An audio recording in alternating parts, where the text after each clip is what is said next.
America की धरती पर पाकिस्तान की जीत हो गई है और देखता रहा भारत।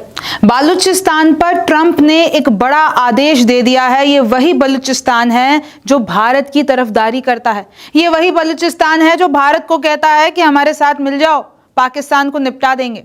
आज के शो सरहद के पार में हम यही डिस्कस करेंगे कि कैसे असीम मुनीर जो अमेरिका चले जाते हैं और लिटरली अस्सलाम वालेकुम दोस्तों। Field marshal general Asim Munir जो बातों के लिए नहीं दोस्तों काम के लिए जाने जाते हैं। हमेशा उन्होंने काम करके दिखाया है, भारत को कूट कर दिखाया है। और दोस्तों अब देखिए कि पाकिस्तान के लिए बड़ी कामयाबी ये हुई है कि फील्ड मार्शल के दौरे से अब मजीद ब्रिगेड को भी टेररिस्ट ग्रुप में शामिल कर दिया गया है। दोस्तों बहुत बड़ी जीत है क्योंकि अब इस ब्रिगेड के जितने भी अकाउंट्स हैं वो वर्ल्ड वाइड बंद हो जाएंगे। और भारत जो इसे फंडिंग कर रहा था, भारत अपनी प्रॉक्सीज के तौर पर पाकिस्तान के खिलाफ इसे इस्तेमाल कर रहा था बलोचों के नाम पर। दोस्तों वो हिंदू अंदर से होते हैं, ऊपर से पगड़ी लगा देते हैं, दाढ़ी रख लेते हैं, बलोची सीखकर कहते हैं कि वो तो बलोच हैं और वो आज़ादी चाहते हैं। जब बलोच दोस्तों पाकिस्तान की सबसे बहादुर कौम है, वो पाकिस्तान के लिए लड़ने मरने को तैयार होती है। और दोस्तों ये जो मजीद ब्रिगेड के गुरखे थे अब इनके लिए शामत आ गई है क्योंकि अमेरिका ने जब इन्हें टेररिस्ट ग्रुप ऑर्गेनाइजेशन मान लिया है दोस्तों ये बहुत बड़ी बात होगी। अब क्या होगा कि अब यूएन में भी पाकिस्तान इसे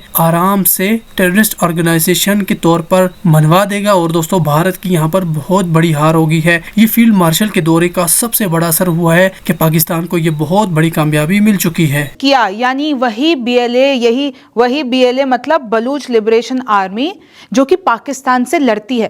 भाई बीएलए वालों को क्या चाहिए? उनको चाहिए कि बलूचिस्तान हमारा अलग इंडिपेंडेंट स्टेट है, हम पाकिस्तान से मिले हुए नहीं हैं। और उसी बीएलए को जो बलूचिस्तान के लिए लड़ रहे हैं उसको ट्रंप ने आतंकवादी संगठन घोषित कर दिया। और ये असीम मुनीर के लिए, ये पाकिस्तान के लिए एक बहुत बड़ी जीत है। इसने पाकिस्तान में कई हमलों की जिम्मेदारी ली। यानी अमेरिका ने जब इसको आतंकवादी संगठन घोषित किया तो उन्होंने कहा कि भाई पाकिस्तान में कई हमले बीएलए ने करवाए। मुनीर के दूसरे यूएस दौरे के बीच ये जो बड़ा ऐलान हुआ है, देखिए पहले मुनीर जाते हैं, ट्रंप के साथ लंच करते हैं। 2 महीनों के बीच में ही मुनीर की दूसरी मुलाकात यानी दूसरी बार अमेरिका चले जाते हैं। तो इससे असीम मुनीर का जो नैरेटिव है वो कहीं ना कहीं सेट हो गया है और उसका एक्शन भी दिख गया है। सहयोगी संगठन मजीद ब्रिगेड को एफटीओ यानी फॉरेन टेररिस्ट ऑर्गेनाइजेशन घोषित कर दिया है, यानी पाकिस्तान को एक जीत दे दी है। 2024 में कराची एयरपोर्ट, ग्वादर एयरपोर्ट पर हमला ये सब बीएलए ने किए। मार्च 2025 में जाफर एक्सप्रेस ट्रेन को हाईजैक, आपको याद होगा पूरी की पूरी ट्रेन ही पाकिस्तान में हाईजैक हो गई थी और वो करने वाले बीएलए थे।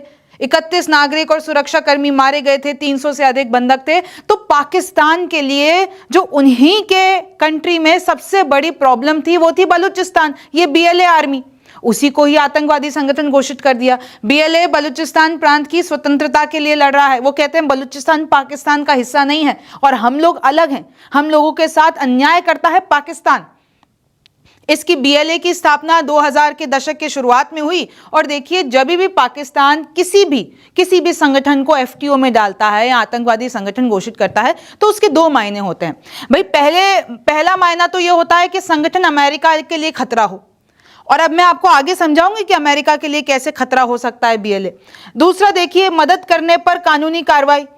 और अगर अब जैसे बीएलए को आतंकवादी संगठन घोषित कर दिया, अब अगर कोई भी बीएलए की मदद करेगा तो उस पर कार्रवाई होगी। और उस पर कार्रवाई कौन करेगा? अमेरिका करेगा, क्योंकि उन्होंने तो अपनी तरफ से आतंकवादी संगठन घोषित कर दिया। और इसी बीच मैं आपको बता देना चाहती हूं ये बीएलए वही है जिसने ये कहा था कि हमको भारत में अपना एक दूतावास चाहिए, भारत में हमको अपना जो है भारत के साथ हमें डिप्लोमेटिक रिश्ते चाहिए। और अगर पाकिस्तान को निपटाना है तो बलूचिस्तान यानी बीएलए जो है वो भारत का साथ देने के लिए तैयार है। लिटरली बीएलए के जो लीडर हैं उन्होंने ओपन लेटर लिखा था प्रधानमंत्री मोदी को।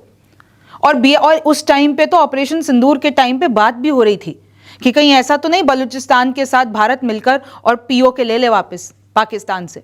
तो बहुत सी चीजें, तो देखिए भारत से भी ये लोग गुहार लगा चुके हैं, ये बार बार कहते हैं बलूचिस्तान अलग है, पाकिस्तान अलग है, लेकिन अब पाकिस्तान को एक जीत मिल गई। बीएलए का दावा कि बलूचिस्तान के प्राकृतिक संसाधनों का शोषण, अच्छा ये भी देख लीजिए पाकिस्तान में जितने भी रिसोर्सेज हैं, जितने भी आप तेल के भंडार ले लीजिए, अनटैप्ड रिसोर्सेज ले लीजिए, जितने भी मिनरल्स ले लीजिए, वो सब बलूचिस्तान में है। बलूचिस्तान ये कहता है कि भाई हमारे पास इतने नेचुरल रिसोर्सेज हैं और पाकिस्तान ने हमको बर्बाद कर दिया है, और ये जितने भी नेचुरल रिसोर्सेज हैं बलूचिस्तान के हैं, पाकिस्तान के नहीं हैं। और आपको एक मैं इंटरेस्टिंग बात ये बताती हूं कि ट्रंप ने हाल ही में अनाउंसमेंट किया कि हम तेल डील करेंगे पाकिस्तान के साथ।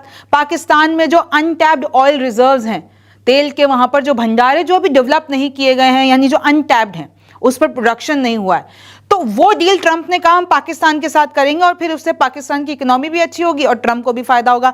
लेकिन बात तो यही है कि ये जो तेल डील की है भाई वो तो बलूचिस्तान की धरती पर है। तो बलूचिस्तान ने भी उस वक्त पे ये कहा था ट्रंप को कि आप ये मत सोचिए कि पाकिस्तान में तेल भंडार है और अनटैप्ड रिसोर्सेज है, भाई पाकिस्तान के हिस्से में ही जो बलूचिस्तान है जिसको हम अलग मानते हैं, वहां पर है नेचुरल रिसोर्सेज, और अगर वहां पे किसी को व्यापार करना है तो बलूचिस्तान की परमिशन लेनी पड़ेगी। पाकिस्तान यानी असीम मुनीर और शहबाज शरीफ की परमिशन से कुछ नहीं होगा। तो सबसे पहली बात तो देखिए ट्रंप को खतरा यही था कि बीएलए कल को कोई कार्रवाई करती है, बीएलए अगर वहां पे ट्रंप और ये सब तो अपना तेल डील करेंगे तो उधर अपना इंफ्रास्ट्रक्चर बिल्ड करेंगे बलूचिस्तान की धरती पे, और बीएलए हमला कर दे तो ट्रंप भी यानी अमेरिका भी फिर उन पे हमला कर देगा, और इसलिए ही अमेरिका के लिए खतरा है ये बीएलए आर्मी। और चीन के सीपीईसी का क्या, जो चाइना पाकिस्तान इकोनॉमिक कॉरिडोर बन रहा है वो कहां से होकर जाता है, बलूचिस्तान से होकर जाता है, और जो ग्वादर पोर्ट है वो कहां पर है, बलूचिस्तान में है। तो इसलिए चाइना के लिए भी वो जो बलूचिस्तान वाला एरिया है वो बहुत इंपॉर्टेंट है। बीच में तो शी जिनपिंग ने ये सोचा था कि भाई बलूचिस्तान से डील कर लेते हैं, कल को अगर वो इंफ्रास्ट्रक्चर बनाने चीन और ट्रंप पहुंच गए वहां पे, यानी इनकी यूएस सरकार या यूएस के जितने भी मजदूर हैं या चाइना के मजदूर हैं वो कल को बलूचिस्तान में पहुंच गए और बीएलए आर्मी ने उन पे हमला कर दिया, क्योंकि वो तो वहां पे सक्रिय है ही ना। तो अब चीन के सीपीईसी का क्या होगा, ट्रंप की तेल डील का क्या होगा। बीएलए अपनी गोरिल्ला शैली के लिए जाना जाता है। जो बलूचिस्तान वाला एरिया है वहां पे बहुत बड़ी बड़ी पहाड़ियां हैं, और गोरिल्ला शैली उसे कहते हैं कि भाई तुरंत वो पहाड़ी इलाकों में छिपकर सेना पर हमला कर देता है अगर पाकिस्तान की तरफ से कोई भी आता है, और फिर तुरंत लौट जाता है, पकड़ में भी नहीं आता। इसे कहते हैं गोरिल्ला स्टाइल, और बीएलए आर्मी इसके लिए बड़ी फेमस है। 14 मई की बात है अभी 2025 की, बलूच नेता ने पाकिस्तान से आजादी का ऐलान ही कर दिया था कि भाई बलूचिस्तान अब पाकिस्तान का हिस्सा नहीं है, बलूचिस्तान अलग है, हम एक अलग स्टेट हैं, हमारा पाकिस्तान से कोई लेना देना नहीं है। अब मैप से भी समझ लीजिए ये पूरा पाकिस्तान है, पूरी दुनिया के सामने पूरा पाकिस्तान है, लेकिन ये जो बलूचिस्तान वाला इलाका है जिसका बॉर्डर ईरान से लगता है, ये पूरा बलूचिस्तान अपने आप को अलग मानता है। बलूचिस्तान कहता है पाकिस्तान अलग है, हम अपनी आज़ादी की लड़ाई के लिए लड़ रहे हैं। और देखिए पहले अगर मैं आज़ादी के टाइम पे बात करती हूँ, जब पाकिस्तान को जब बना, जब आज़ादी मिली, उन सबके टाइम पे बलूचिस्तान जो है वो अलग था, लेकिन फिर वापस पाकिस्तान के देखा जाए तो बलूचिस्तान पाकिस्तान का ही पार्ट है। अब आप ये देख लीजिए, ये अरब सागर में आपको ये जो पूरा का पूरा दिख रहा है, अगर आप कराची छोड़ देते हैं तो ये जो पूरी इतनी बड़ी बेल्ट है अरब सागर में, बलूचिस्तान वाला हिस्सा ही सबसे ज्यादा प्रोमिनेंट है। यहां पर ही आपका ग्वादर पोर्ट है, और देखिए एक यहाँ पे सिंध के लोग वैसे भी अलग लड़ते रहते हैं। ये जो पूरा का पूरा आपको